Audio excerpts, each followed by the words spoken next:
Hello dear students, friends, welcome. தமிழகத்தில் கனமழை காரணமாக நாளை 3 மாவட்டங்களில் பள்ளிகள் கல்லூரிக்கு விடுமுறை கொடுத்துருக்காங்க. தென்காசி, நெல்லை, தூத்துக்குடி இந்த 3 டிஸ்ட்ரிக்ட் மட்டும்தான் நாளைக்கு ஸ்கூல் காலேஜஸுடைய விடுமுறைக்கான அப்டேட் அந்தந்த டிஸ்ட்ரிக்ட் கலெக்டர் தற்போது கொடுத்துருக்காங்க. மற்றைய மாவட்டங்களுக்கான விடுமுறை இருந்துச்சுன்னா நாளைக்கு அப்டேட் கொடுப்பாங்க. பொதுவாக சனிக்கிழமைங்களால் கவர்மெண்ட் ஸ்கூல், கவர்மெண்ட் எய்டட் எல்லாமே ரெகுலராக விடுமுறை இருக்குது. ஆனால் ப்ரைவேட் மெட்ரிகுலேஷன் மட்டும்தான் நாளைக்கு ஸ்கூலில் கண்டக்ட் பண்ணுவாங்க. தற்போது இந்த 3 டிஸ்ட்ரிக்டையுமே அதிகாரப்பூர்வமான அப்டேட் கொடுத்துட்டாங்க.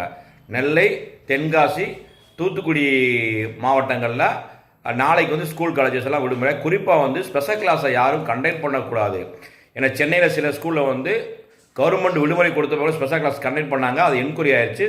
ஸோ நாளைக்கு இந்த 3 மாவட்டங்களில் விடுமுறை கொடுத்துருக்காங்க. விடுமுறை கொடுத்திருந்தாலும் ஸ்பெஷல் கிளாஸ் கண்டக்ட் பண்ணக்கூடாது. மற்றைய மாவட்டங்களுக்கான விடுமுறை அப்டேட் மிக விரைவில்.